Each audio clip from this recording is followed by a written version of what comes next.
अस्सलाम वालेकुम जी, कैसे हैं आप सब। उम्मीद है कि बिल्कुल ठीक ठाक होंगे। अच्छा जी, बहुत ही मज़ेदार सी एक डेज़र्ट रेसिपी लेकर आई हूँ और उम्मीद करती हूँ कि आपको बहुत पसंद आएगी। रसमलाई की रेसिपी कैसे अंदर से नरम और बाहर से सॉफ्ट और अंदर से जूसी, किस तरह से हम ये रसमलाई बनाएंगे और इसकी जो ये ग्रेवी से या ये जो हमारा दूध होता है ये कैसे रबड़ी टाइप हम इसको बना सकते हैं। ठीक है, अच्छा एंड तक हर चीज़ देखनी है, स्किप नहीं करना है। बहुत ही मज़ेदार सी रेसिपी होने वाली है और बहुत सी ट्रिक और टिप्स आपको इंशाल्लाह ताला इस वीडियो में मिलेंगी जो आपको कभी किसी ने नहीं बताई होंगी। और जब मैंने फ़र्स्ट टाइम ये बनाई थी तो ये बहुत ही अलग बनी थी, लेकिन अब जो है वो मैं बनाती हूँ जिस तरीके से, बहुत ही मज़ेदार सी बनती है और सबको बहुत ही पसंद आती है क्योंकि बहुत ही मज़ेदार सी ये रबड़ी वाला ये दूध बनता है और बहुत ही मज़ेदार सा लगता है। ठीक है, अच्छा लजीज़ा रसमलाई ली है तकरीबन 3 पैकेट। एक पैकेट में तकरीबन 15 से 18 गोल्स बनते हैं। ठीक है, जो बॉल्स होती हैं ना वो बन जाती हैं। ठीक है, और 3 से फिर आप काउंट कर लें कि कितनी बनती हैं, तो आपकी अपनी क्वांटिटी के हिसाब से जितना आप लोग बनाना चाहते हो उस हिसाब से लें। ठीक है, अच्छा उसके बाद ये घी ले लें साथ में। मैं कोई क्वांटिटी इसके अंदर नहीं बताऊंगी, सिर्फ इतना बताऊंगी कि किस तरह से आपने इसको गूंदना है। साथ साथ आप देख भी रहे हैं क्योंकि मैंने सामने ही हर चीज़ रखी है, काउंट करके देख लें।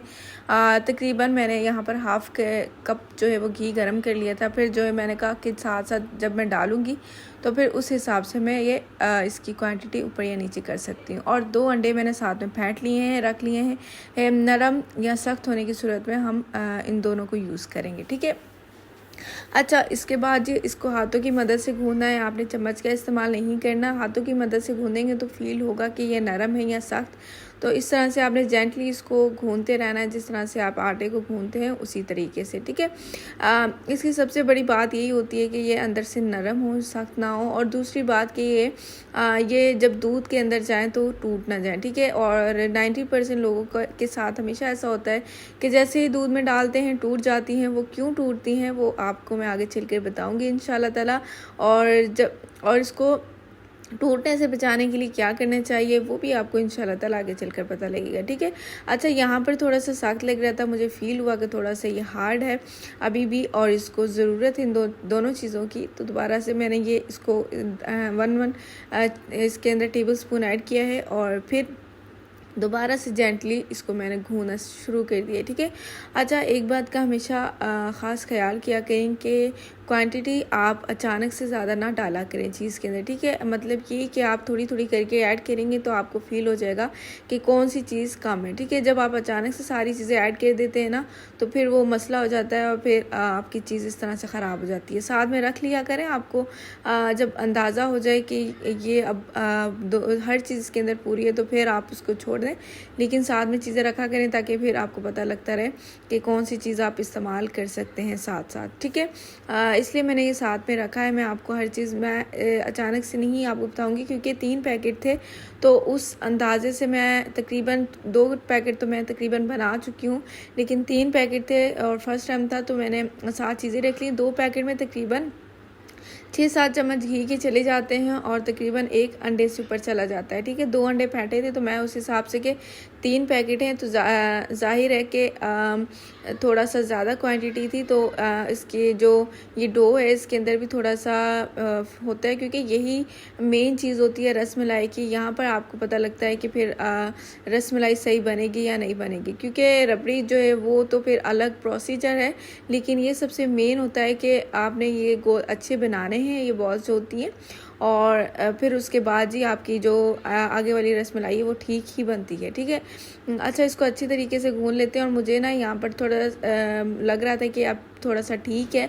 कोशिश किया करें कि जब आप रसमलाई बनाएं तो इसको थोड़ा सा नरम ही रखें, क्योंकि आपके रसमलाई की टूटने की वजह ही यही होती है कि आप जो बॉल्स बनाते हैं ना वो जो है वो सख्त होती हैं या फिर वो आप इस तरीके से नहीं उसको गूंदते हैं, जल्दी जल्दी से बस चम्मच की मदद से इसको कर लेते हैं तो फिर वो क्रैक आ जाते हैं, जिसकी वजह से फिर आपके जो बॉल्स हैं वो टूट जाते हैं। याद रहे कि जब भी आप रसमलाई के बॉल्स बनाएं तो उनको कभी भी क्रैक ना आने दें। ठीक है, स्मूथ सा उसके ऊपर से टेक्सचर हो, फील हो कि हाँ बस सिंपली आपने स्मूथली जो बनाई है बॉल्स वो दिखने में भी अच्छी हो, ठीक है।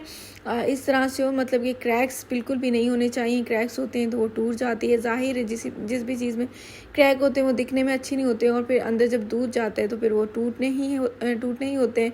तो इस वजह से मैं आपको ये बता रही हूँ कि आपने बिल्कुल भी क्रैक्स इसके ऊपर नहीं रहने देने। देखिए आटा भी बहुत स्मूथ सा है। जब आप इसको ज़्यादा से ज़्यादा गूँधेंगे ना, इसकी मेन चीज़ भी यही होती है, तो फिर आपको फील होगा कि ये आटा भी नरम है और ज़बरदस्त सा इसके बॉल्स भी बन जाएंगे, ठीक है।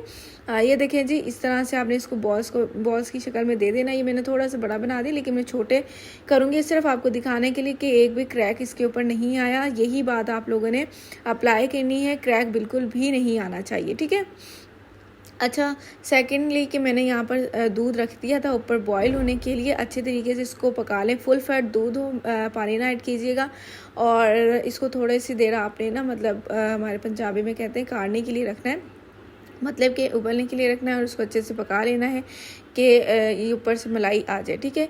उसके बाद चीनी का जो हिसाब है ना वो ये है कि तकरीबन मैंने 3 किलो दूध लिया था, तो उसके अंदर आपने अपने हिसाब से चीनी ऐड करनी है। अब चीनी पहले ऐड कर देनी है ताकि जब आप रसमलाई इसके अंदर डालें तो वह रसीली हो, मीठी सी हो, ठीक है। बाद में ना ऐड कीजिएगा, पहले ऐड कर दें। और बाद में मैं आपको बताऊंगी कि रसमलाई डालने के बाद आपने इस तरह का क्या डालें कि रबड़ी जैसा दूध होगा, फिर कि आपकी जो आपकी ये बॉल्स होंगी वो भी नहीं टूटेंगी और रबड़ी वाला दूध भी तैयार हो जाएगा, ठीक है। ये देखें जी, ये बॉयल इसको अच्छे तरीके से हम दिला लेंगे, और जब ये बॉयल वाली स्टेज पर आ जाएगा फिर हम लोगों ने अपना बाकी का काम करना है। पहले आपने इसको इस स्टेज पर लेकर आना है कि ये ऊपर तक बॉयल होता रहे, ताकि ये आसानी हो हमें बॉल्स को पकाने के अंदर, ठीक है।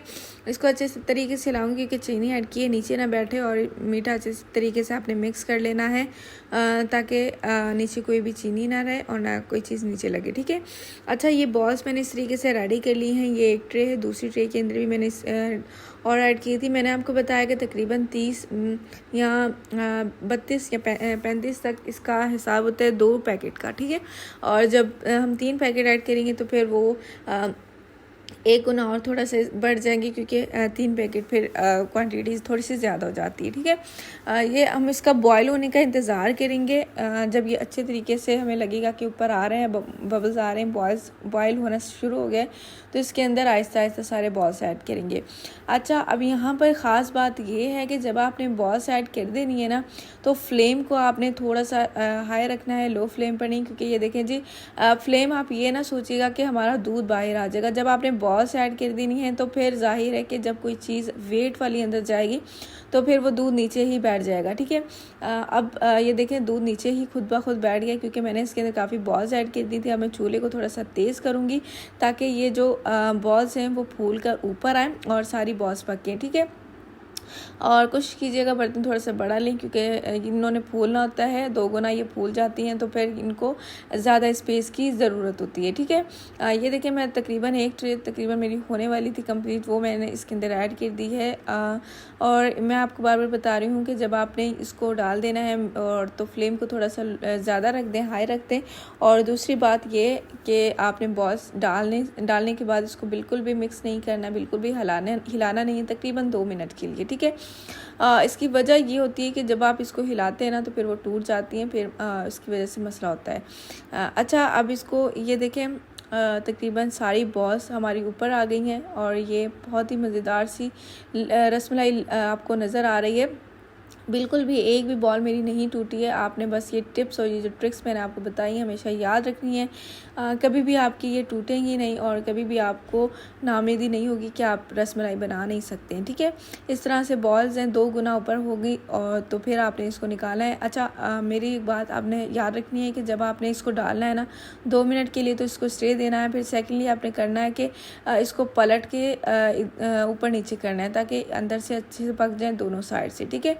ये मैं इसको निकालूँ क्योंकि हमने इसका रबड़ी दूध तैयार करना है। और अब आप ये सोच रहे होंगे अगर हम इसको निकाल देंगे बाहर हार्ड हो जाएंगी और ये किस तरह की लगेंगी। बहुत ही मज़ेदार सी लगती हैं, हमने सॉफ्ट बनाई हैं तो सॉफ्ट ही रहेंगी। मैंने सारी तकरीबन निकाल दी है और एहतियात करनी है आपने निकालते वक्त, क्योंकि ये टूट भी सकती हैं, तो आपने ख़ास एहतियात करनी है। जो बंदा एहतियात आपके घर में कर सकता है उसको बुलाइए। अगर आपसे नहीं निकलती तो आपने उसको बुला लेना है और उसको अच्छे तरीके से निकाल लेना है। एक एक बॉल को आपने एक चम्मच से निकालना है ताकि आपकी जो बॉल्स हैं वो टूटे ना। ठीक है, आपने बर्तन भी थोड़े से बड़े लेने ताकि आपको आसानी हो। ठीक है, अच्छा ये देखें जी, ये मैंने तकरीबन 4 पीस लिए हैं ब्रेड के और ये हम अपना रबड़ी दूध तैयार करें। थोड़ा सा दूध उसमें से मैंने निकाल लिया था तो ये इसके अंदर ऐड कर देंगे। आप ब्रेड अपनी मर्ज़ी से ले सकते हैं जितनी आपकी चीज़ की क्वांटिटी है। ये देखें जी, बहुत ही ज़बरदस्त ये रबड़ी तैयार होती है। मैं आपको बता दूं कि जब आप इसके अंदर ब्रेड ऐड करेंगे ना तो बहुत ही मज़ेदार सा फ्लेवर आपको मिलेगा, क्योंकि इसका जो एक फ़्लेवर है ना वो ब्रेड से ही आपके पास आना है। क्योंकि ब्रेड एक सिंपली बहुत ही एक्सपेंसिव चीज़ नहीं होती है, बहुत ही कॉस्टली होती है, आपको आसानी से हर दुकान पर मिल जाती है। तो मैं इसीलिए आपको ये चीज़ें बताती हूँ कि आपके लिए आसानी हो, आप किस तरह से आसानी से घर पर इस तरह की चीज़ें बना सकें। ठीक है, अच्छा अब यहाँ पर 2 चीज़ें ली हैं। फ़र्स्ट तो मैंने लिया है ये कॉर्नफ्लोर, तकरीबन भर कर 1 चम्मच ऐड कर देंगे, ज़्यादा ऐड नहीं करना है। 3 किलो दूध के अंदर 1 चम्मच मैंने ऐड किया है। ठीक है, क्वांटिटी देख लें कि 3 किलो दूध है और 1 टेबल स्पून तकरीबन भर कर मैंने ऐड किया है। और उसके बाद ये वनीला कस्टर्ड है, आपने वनीला ही लेना है क्योंकि कलर हमें येलोइश चाहिए, तो फिर हमने वनीला ही ऐड करनी है। स्ट्रॉबेरी और मैंगो ऐड नहीं करना, सिर्फ वनीला ऐड करना है। ठीक है, तकरीबन मैं यहाँ पर इसके भी 2 चम्मच लूँगी। ग्रेवी सी थोड़ी सी गाढ़ी सी चाहिए उसके लिए। ठीक है, क्योंकि पतला सा दूध हमें बिल्कुल नहीं चाहिए, वो अच्छा नहीं लगता है रसमलाई में, इसलिए मैंने वो निकाली ताकि हम इसको अच्छे तरीके से रबड़ी को अपनी तैयार कर सकें और मज़ेदार सी बना सकें। ठीक है, इसको अच्छे तरीके से मिक्स कर लेते हैं ताकि लम्स कोई ना रहे इसके अंदर और हमारी जो हमारी रबड़ी है वो अच्छे तरीके से बन जाए। ठीक है, अब यहाँ पर मैं आपको बता दूँ कि 3 किलो दूध के अंदर ये चीज़ें मैंने ऐड की हैं। आप अगर 4 किलो ले रहे हैं, 5 किलो ले रहे हैं तो आप उस हिसाब से चीज़ें इसके अंदर ऐड कर सकते हैं, या इससे 3 किलो से भी कम है तो कम या ज़्यादा कर सकते हैं हर चीज़ की क्वांटिटी को। ठीक है, अच्छा यहाँ पर दूध को उबाला आ गया है। ये प्रोसीजर तो आपको आसान है, ये आपको पता होगा नॉर्मली कस्टर्ड का। तो ये आपने मिक्स करते रहना अच्छी तरीके से ताकि कोई भी गुठली ना बने और कोई लम्स ना हो। और देखें ये जो दूध है ना वो हमें ज़्यादा हमें हार्ड नहीं चाहिए। ठीक है, हमने कस्टर्ड नहीं बनाना है, सिंपली एक हमें थोड़ा सा गाढ़ा गाढ़ा से चाहिए ताकि हमें जब रसमलाई के साथ खाएं तो वो थोड़ा सा गाढ़ा सा लगे। ठीक है, ये देखें जी, जो मैंने दूध और जो ब्रेड है उसका मैंने बनाया था वो भी मैं इसके अंदर ऐड कर दूँगी। अब इसको थोड़ा सा हार्ड होने के लिए रखेंगे, थोड़ा सा ये पतला है अभी ताकि कस्टर्ड भी हो जाए। अच्छा, अब अपने ना बीच में ही ये डाल देना है ब्रेड का, क्योंकि ब्रेड फूलती है ना तो फिर वो जितनी उसने फूलना होगा वो फूल जाएगी और हमें पता लग जाएगा कि दूध ने कितना और गाढ़ा होना है। ठीक है, ये इसके अंदर मैंने बादाम ऐड कर दिए हैं, थोड़े से अभी ऐड करूँगी, थोड़े से बाद में ऐड करूँगी। बादामों का ज़रा टेस्ट अच्छा होता है, तो फिर ये जब दूध के अंदर पकेंगे तो वो अच्छा सा टेस्ट दे देंगे। ठीक है, इसके अंदर आप इलायची भी ऐड कर सकते हैं, मुझे पसंद नहीं थी तो मैं नहीं ऐड करूँगी। और रसमलाई के अंदर वैसे भी होती है जो इलायची है ना वो इसके अंदर होती है। ठीक है, अब जी आप आराम से ना इसको एक एक बॉल को आपने इसके अंदर डालते रहना है और एहतियात के लिए यहाँ पर कि कोई भी बॉल टूटे ना। ये बहुत ही मज़ेदार सी बॉल लग रही हैं, बहुत ही मज़ा आने वाला है आपको इसको खा के। अंदर से जूसी, अंदर से मज़ेदार और लजीज़ा रसमलाई आपके लिए तैयार है। ठीक है, इसी के साथ इजाज़त दीजिए, अपना बहुत सारा ख्याल रखिए और मुझे अपनी दुआओं में याद रखिए। और ये इस तरह की रेसिपीज़ के लिए मेरे चैनल को सब्सक्राइब कर दिया करें और बेल आइकन के बटन को भी दबा दिया करें ताकि इस तरह की वीडियोस आप तक पहुँचे और आप आसानी से हर मेरी वीडियो को वॉच करें। अच्छे से कमेंट पास कर दिया करें और अच्छे कमेंट्स में लिखा करें रेसिपीज़ किस तरह की चाहिए। अल्लाह हाफिज़।